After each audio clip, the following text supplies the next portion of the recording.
the silence before the code.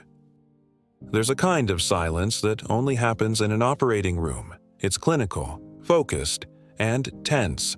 Surgeons hover over an open chest. Nurses monitor vitals. Beeps echo like a metronome of life and death. But on the morning of March 3, 2025, at St. Vincent Regional Medical Center, that beeping stopped. Mid-surgery, without warning, and within seconds, monitors shut down, robotic arms froze, and 5 operating rooms were plunged into chaos. No alarms, no override, just a single line on every screen: connection lost. A hack in progress. At precisely 10:14 a.m., someone or something breached the hospital's internal control network. One moment, everything was routine. The next, chaos. The command and control center responsible for coordinating remote surgeries, real-time patient monitoring, and life-critical telemetry systems abruptly went dark.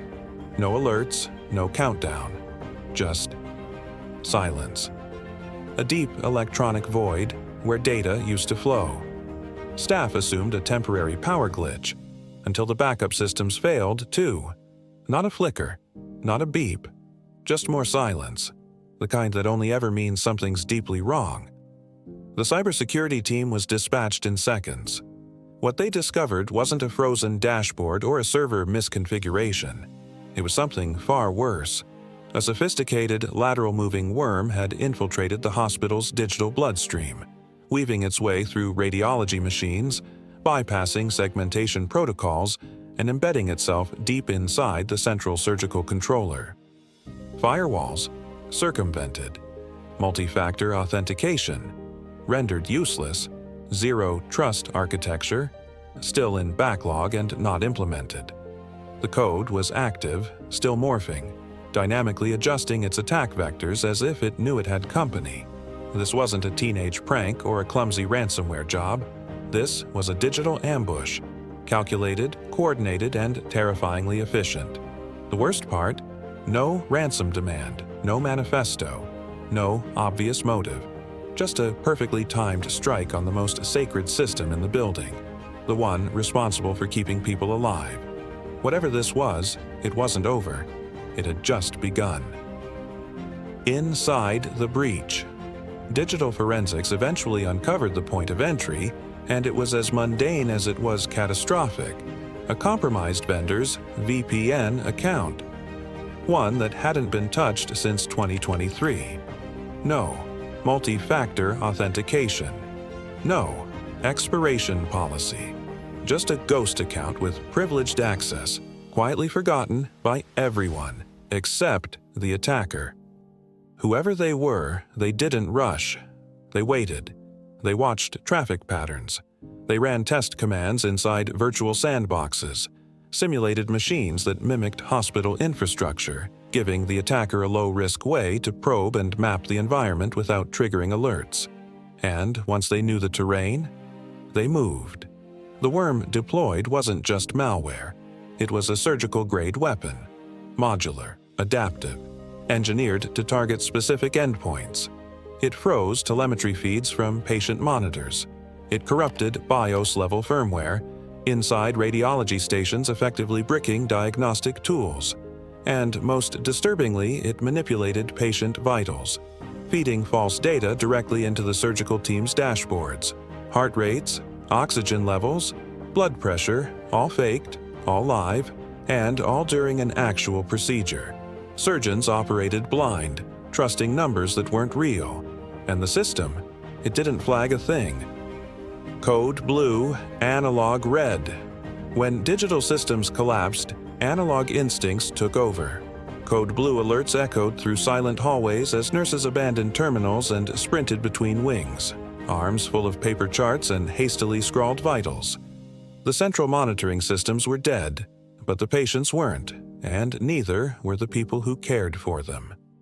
Anesthesiologists crouched beside bedsides, fingers pressed to carotid arteries, counting heartbeats manually like it was 1975. ICU teams rolled in crash carts, not because the tech was failing, but because it already had. Inside the OR, surgeons trained for robotic-assisted precision were suddenly forced to go full analog. Laparoscopic arms froze mid-procedure. Vital readouts blinked nonsense. Some doctors resorted to open scalpel techniques they hadn't performed in over a decade, making life-or-death decisions without digital guidance, relying on muscle memory and pure grit. Meanwhile, outside the surgical suites, the hospital's leadership made the kind of call that keeps administrators up at night. They pulled the plug. The entire grid, every smart bed, every monitoring node, every connected device was taken offline. Why? Because the infection was spreading. Fast. Faster than firewalls, faster than manual isolation scripts, faster than they could think. St. Vincent Hospital had become a ghost ship. Who is Salt Typhoon? The fingerprints weren't careless, they were calculated. Whoever wrote the code wanted it to be found. Binary markers embedded with surgical precision, pseudo-random sleep timers that mirrored techniques, seen only in advanced, state-sponsored malware.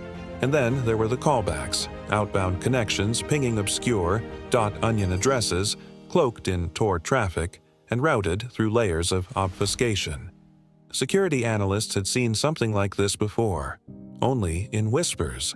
The name? Salt Typhoon. Not a group, not a nation-state. A collective, fluid, anonymous, and maddeningly hard to pin down.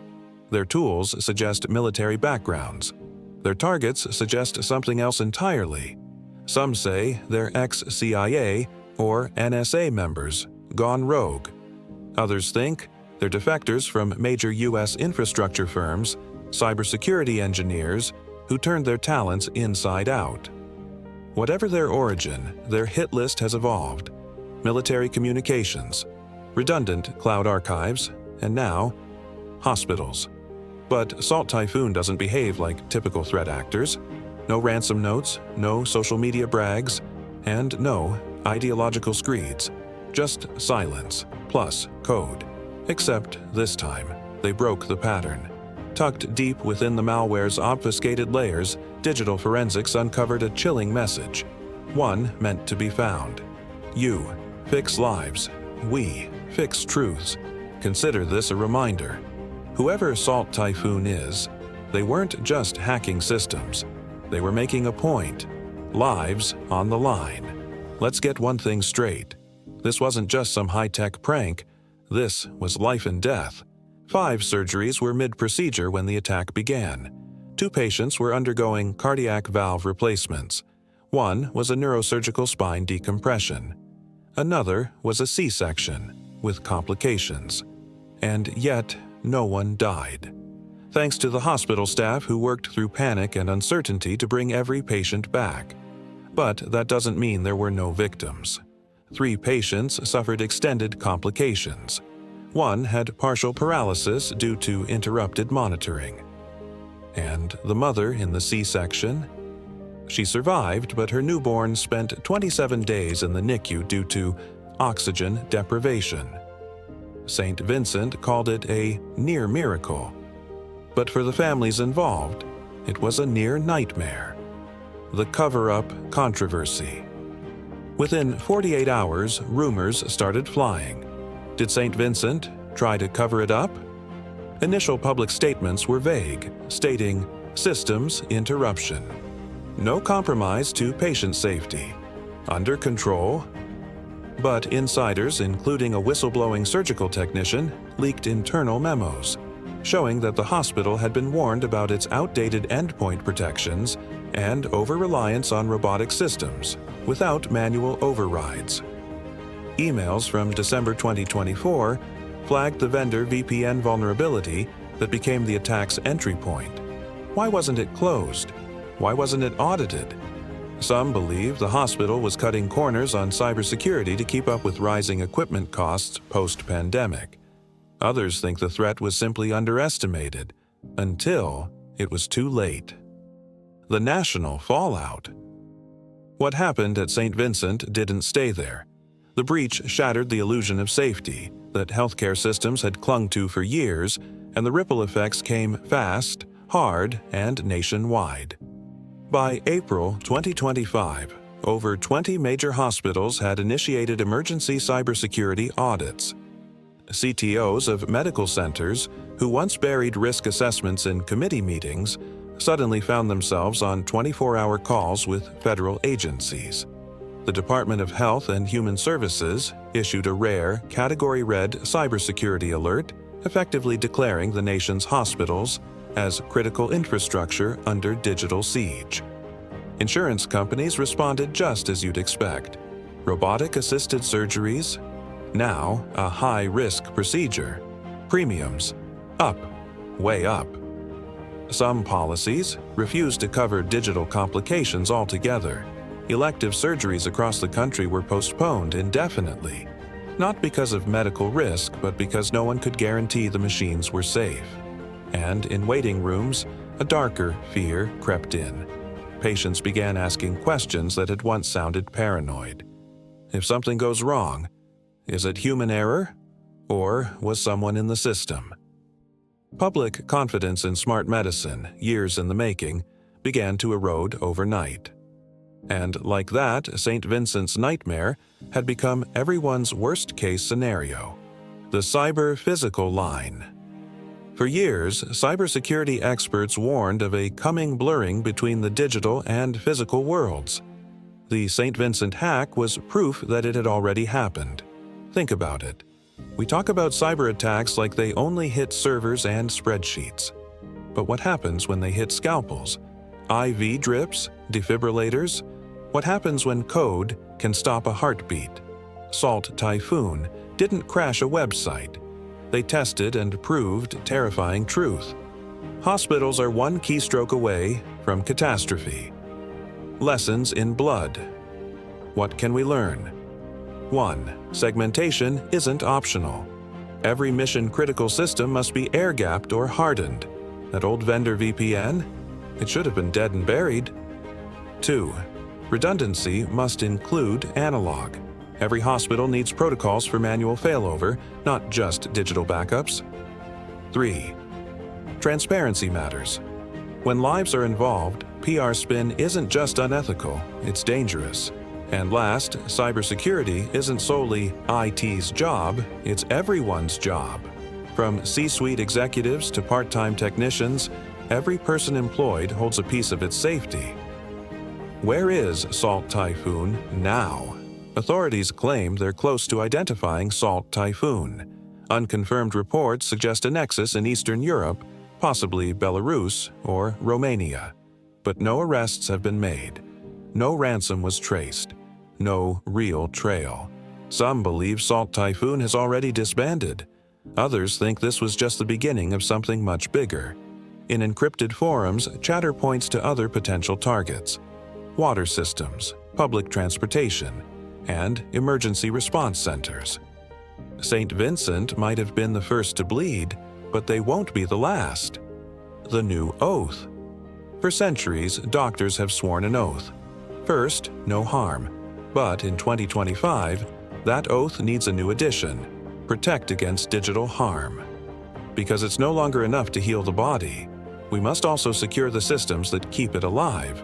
In a world where code can kill, cybersecurity is healthcare. Up next, PowerSchool Shockwave. 62 million students' records exposed overnight. When the school bells rang on May 15, 2025, they rang for 62 million students whose personal data had just been stolen. Birth records, learning disabilities, mental health flags, every record exposed. When the digital classroom is breached, childhood itself becomes a target. Cyber attacks like this aren't just tech stories. They're life stories. When hospitals go dark, people don't just get inconvenienced, they die. So, here's what you can do.